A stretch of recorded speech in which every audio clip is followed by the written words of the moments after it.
안녕하세요. 애니어그램 TV의 최재숙입니다. 지난 시간에 이어 자신의 애니어그램 유형을 검증해보는 시간인데요.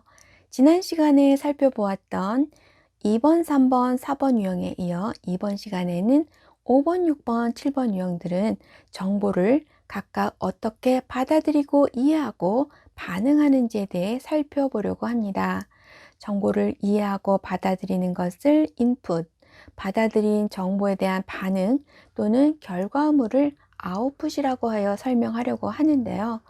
머리 중심이라는 공통점을 가지고 있는 5번, 6번, 7번 유형에서 나타나는 정보에 대한 반응을 살펴보면서 어떻게 구별할 수 있는지 알아보겠습니다. 머리 중심인 5번, 6번, 7번 유형은 세상을 머리로 먼저 이해하려고 하기 때문에 정보를 얻기 위해 주의를 기울입니다.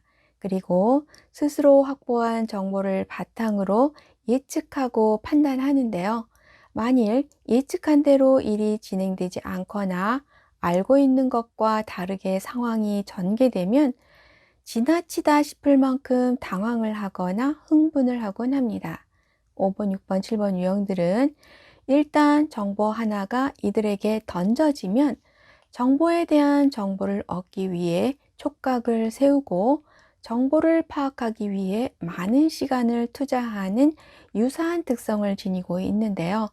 머리 중심 유형에서 각각 정보에 대한 인풋, 아웃풋이 어떻게 다른지 살펴보겠습니다. 5번 유형은 정보를 인풋하기 위해 가장 많은 시간을 투자하는데요. 관심 주제가 생겨나면 문제가 해결될 때까지 집중하면서 공을 들입니다.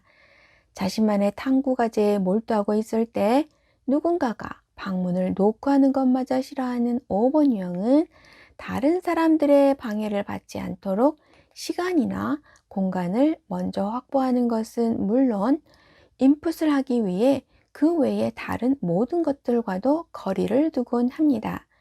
이렇게 5번 유형은 정보를 축적하기 위해 홀로 있는 것을 선호하지만 정보를 얻기 위해서라면 여기저기 참여해서 배우는 일에 열심일 수도 있습니다. 5번 유형은 엄청난 분량의 정보를 인풋하며 적극적으로 정보를 보유하려고 하지만 정보를 아웃풋하는 데에는 소극적입니다. 5번 유형은 외부에서 들려오는 소리에 예민하게 반응하는데요. 다른 어떤 유형보다도 외부로부터 주어지는 정보에 주의를 기울이기 때문에 청각이 예민하고 갑작스럽게 크고 강한 소리에 대해 민감하게 반응합니다. 그래서 목소리가 크거나 호들갑스러운 사람을 불편해하고 스스로도 자신의 목소리를 작게 냅니다. 6번 유형은 새로운 정보에 의해 상황이 급변하는 것에 대해 경계합니다. 그래서 정보에 대한 인풋은 빠르지만 새로운 정보를 도입하고 적용하는 데 있어서는 조심스러울 뿐만 아니라 거부감을 표현하곤 합니다.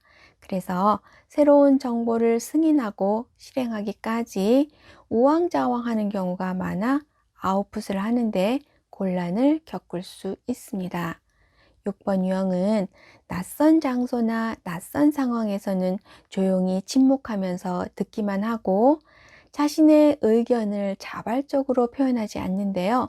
정보를 인풋하기 위해서는 귀를 기울이지만 자신의 판단이나 생각, 느낌 등에 대해서는 아웃풋을 하지 않으려고 합니다. 하지만 함께 가야 할 사람이라고 여길 경우에는 자신이 알고 있는 모든 정보를 공유하면서 협력합니다. 6번 유형은 어떤 정보에 대해 혼자만 모른다고 여겨질 때 모르는 것에 대해 과민하게 반응합니다. 나중에 알 때까지 기다리는 것을 못 견디고 상황 파악을 위해 꼬치꼬치 캐물을 뿐만 아니라 충분한 정보가 제공되지 않는다고 여겨지면 불안해하고 심지어는 분노까지 합니다. 7번 유형은 낯선 사람, 새로운 상황에 대한 호기심이 많아 거리낌 없이 적극적으로 다가갑니다.